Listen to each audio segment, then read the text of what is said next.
So joining me is Karen Brewer.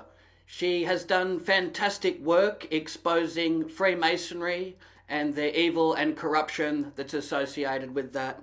Thank you very much for joining me today, Karen. How are you going? I'm going good, Jeff. How are you? I'm managing okay. A lot of people are under immense amounts of stress with the COVID-19. I'm inundated with messages and inundated with a lot of requests and appeals. People want advice. A lot of people are really struggling now, aren't they? Yes, they are. And just on that, Jeff, it's absolutely essential that Australians hear Senator Bill Heffernan's speech that he made to the Senate Estimates hearing on the 20th of October 2015 with regards to the cover-up of the pedophiles in our parliaments. Um, it is absolutely essential that every Australian sees that speech. Just a few of the highlights of the things that Senator Heffernan spoke about in that speech was that there was 28 prominent pedophiles named on just one document, that it was a police document, that it was signed off by Gary Crook QC, Assistant Commissioner to the Royal Commission for James Roland Wood in New South Wales. He also states there is a whole lot of documents naming a whole lot of prominent people.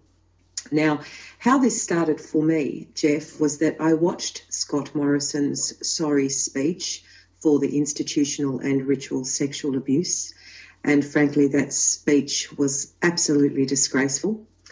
I'm 52 years old. I grew up in the era of the Woods Royal Commission in New South Wales. I was, in fact, a young girl working in town when that Royal Commission was on. You couldn't live in New South Wales and not know about it. And when Scott Morrison stood up and gave that appalling sorry speech, I thought to myself, how do you get near on 50 years worth of politicians, local, state and federal, all silent on those suppression orders? And I sat down to work out what the common denominator was. My train of thought began with, well, pedophilia is a crime against children. So the first thing I need to establish is where all our politicians went to school. So I sat down and researched every politician, past and present, state and federal parliaments, and indeed the Lord Mayors of local councils. As I set about doing that research, the same schools continually cycled up generation to generation. And I thought that was very odd. So then I set to researching those schools, when they were founded by whom. And as I began to dig deeper and deeper, it is undeniable that they are all Freemason de Morlaix schools. Our politicians, past and present, all arise out of these Freemason de Morlaix schools across Australia. They are both private and public schools. There are a handful of public schools in every state that are in fact Freemason de Morlaix schools. That's not a coincidence. That's a network. Everybody, every normal Australian knows that incest and pedophilia are wrong. I firmly believe that. Yet we have parliamentary pedophile protecting suppression orders. We have good police officers that are removed from the police service during the course of investigations, like the police officers from William Turrell's case and alike. This network is extensive.